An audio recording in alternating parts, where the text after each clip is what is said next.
ሰላም እንዴት ናችሁ? አበበ ነኝ።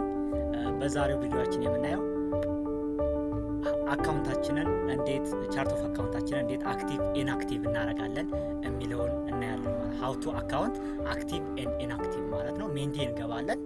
ቻርት ኦፍ አካውንት።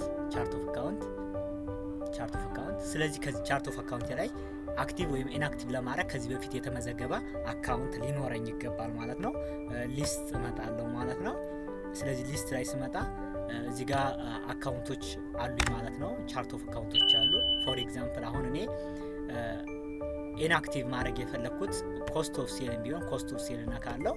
እዚህ ጋር ኦፕን እላታለሁ ማለት ነው። እዚህ ጋር ምትላች ኢንአክቲቭ ማለት ነው። ኢንአክቲቭ ስለዚህ ከዛ ምን ማለት ነው ሴቭ እንላለን ማለት ነው። ስለዚህ በዚህ መልኩ ማድረግ ትችላላችሁ። ኢንአክቲቭ ማድረግ ትችላላችሁ ማለት ነው። ሌላ መልሼ አክቲቭ ማድረግ ከፈለኩኝ አሁንም ነክቼ ራሷን ምን እላታለሁ ኦፕን እና እዚህ ጋር አክቲቭ ሆነ ያሆነችው ምን አደርጋታለሁ ይሄን አክቲቭ መልሼ ቦክሷን ቲክ አደርጋለሁ ማለት ነው። ስለዚህ በዚህ መልኩ አክቲቭ ኤንድ ኢንአክቲቭ ማድረግ ትችላላችሁ ማለት ነው። የዛሬ ቪዲዮአችን ይሄን ይመስላል። አስተያየት ጥያቄ ካላችሁ ኮሜንት ላይ ጻፉ። ሰላም ቆዩ።